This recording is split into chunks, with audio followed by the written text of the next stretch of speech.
What's up? Welcome back. Today we're in chapter 11 of Proverbs, and the title of that text is The False Balance and a Just Weight, starting in verse 1. A false balance is abomination to the Lord, but a just weight is his delight. When pride cometh, then cometh shame. But with the lowly is wisdom. The integrity of the upright shall guide them, but the perverseness of transgressors shall destroy them. Verse 3. Integrity implies genuineness and reliability. Perverseness implies subversion and deceit, treachery and destructiveness. Riches profit not in the day of wrath, but righteousness delivereth from death. Verse 4. Riches here should be understood to refer to riches obtained by wickedness. The righteousness of the perfect shall direct his way, but the wicked shall fall by his own wickedness. Verse 5. To direct a way is literally to make it straight, to improve it so that it is easy to walk on. A blameless, perfect person will not grow weary or fall on such a path, and so will reach his destination. The righteousness of the upright shall deliver them, but transgressors shall be taken in their own naughtiness.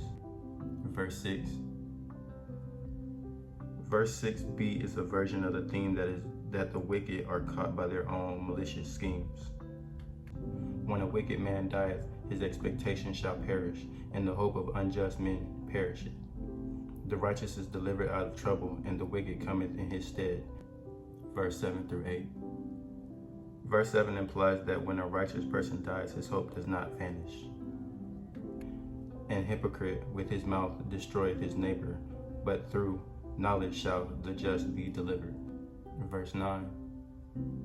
Though the hypocrites spread slander, the just are delivered through their own knowledge and that of their acquaintances. Those who know them realize the slander is untrue. When it goeth well with the righteous, the city rejoiceth, and when the wicked perish, there is shouting. By the blessing of the upright, the city is exalted, but it is overthrown by the mouth of the wicked. He that is void of wisdom despises his neighbor, but a man of understanding holdeth his peace. Verse 10 through 11. The blessing of the upright probably refers to the blessing God bestows on them. A talebearer revealeth secrets, but he that is of faithful spirit concealeth the matter. Verse 13. A talebearer spreads slander in Leviticus 19:16, Jeremiah 6:28, and Ezekiel 22:9. Where no counsel is, the people fall, but in multitude of counselors there is safety. He that is surety for a stranger shall smart for it, and he that hateth suretyship is sure. Verse 15. To guarantee a loan for a stranger may be kind, but it is foolish. A gracious woman retaineth honor, a strong man retaineth riches.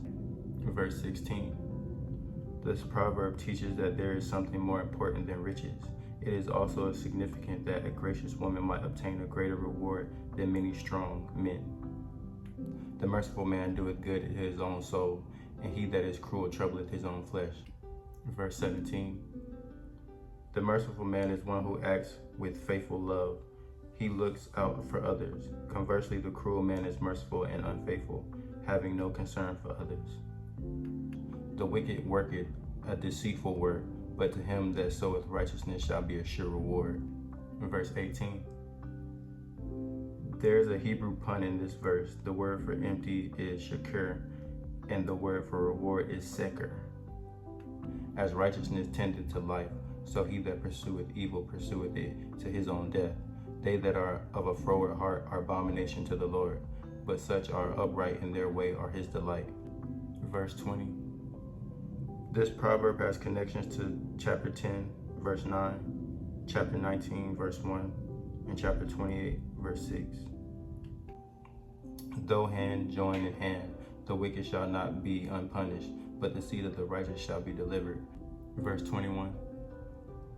The first phrase, literally hand to hand, may mean that this saying is as sure as a contact solemnized by a handshake. Righteousness is so powerful that even the next generation of righteous is likely to avoid eternal death due to the influence of a parent's righteousness has on their offspring in Exodus 26 and Ezekiel 18. As a jewel of gold in a swine's snout, so is a fair woman which is without discretion. Verse 22. The pig was an unclean animal. No amount of adornment could make up for this fundamental defect. The desire of the righteous is only good, but the expectation of the wicked is wrath.